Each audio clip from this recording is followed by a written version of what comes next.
Many Americans, including other members that I've spoken to recently, don't exactly know what to think of these anomalous health incidents.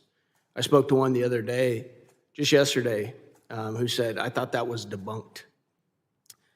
Like Havana syndrome, where our citizens are claiming very serious medical conditions following perceived attacks. And after hearing your testimonies, it sounds like all three of you believe that these are hostile actions orchestrated by our adversaries against American citizens. Is that correct? Yes, sir. Yes. Not all of them, of course. Okay. And I can't remember which one of you said at least 68 incidents that you believe to be attacks using these type of weapons. Is that correct? At least 68 incidents, I said, cannot be explained away with pre-existing conditions or psychosomatic symptoms. Can you go over again real quick, Mr. Grozev, why you believe that our nation's own law enforcement and intelligence investigations have concluded the opposite of the claims made here today?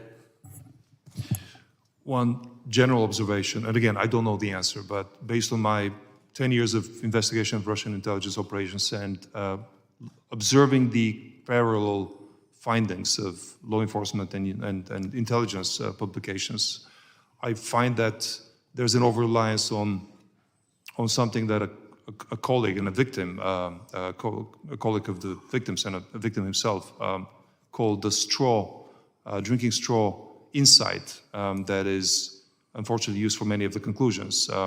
Reliance on human intelligence sources that may be recruited within the Russian intelligence community, who are asked, do you know if this is you guys? And the answer may be no, and that may be a very honest, sincere answer.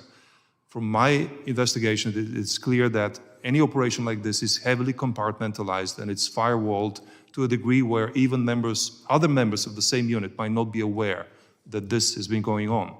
And to rely on human intelligence for conclusions of this stature is probably very inefficient.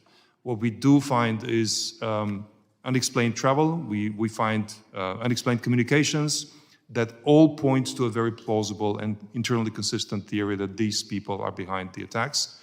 Again, I can see several reasons why the U.S. intelligence might not want to make that public, but they must make it known to qualified and in a secure setting and provide answers to our findings.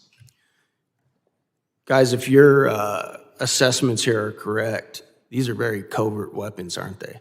They don't leave behind bomb fragments, bullet holes, etc. They could absolutely be used by our adversaries and have very low levels of, very easy to deny that they were even there, that they were used. Is that correct? That's correct. There's no entry or exit wound. How they're designed is to make the target feel like they're crazy, like they're imagining things, especially on the low duration, the low intensity, long duration hits. But you were saying that the targets are most often always either CIA, FBI, intelligence, law enforcement individuals. Is that correct? No, I said diplomats, intelligence community, and Department of Defense make up the lion's share. You often don't hear about the Department of Defense, despite DoD having 5 or 10 times the number of survivors that Department of State has. Thank you for that correction, sir. And you guys also said that these attacks are happening right here in this city. Is that correct? Yes. Yes.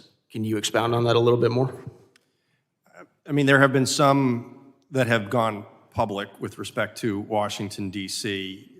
The particularly credible ones, and I'm not saying that those are not credible, but the ones that have received the most attention on the inside of the intelligence community are in Northern Virginia, and they are particularly of CIA personnel. I think it was Mr. Grozev said you spoke to a Russian agent who said that they believe that Americans are using these same weapons on them. Is that correct? That is correct, back in the 80s. Might that have something to do with part of the CIA's motive to cover up the existence of this tech and these weapons? That is a very logical possibility.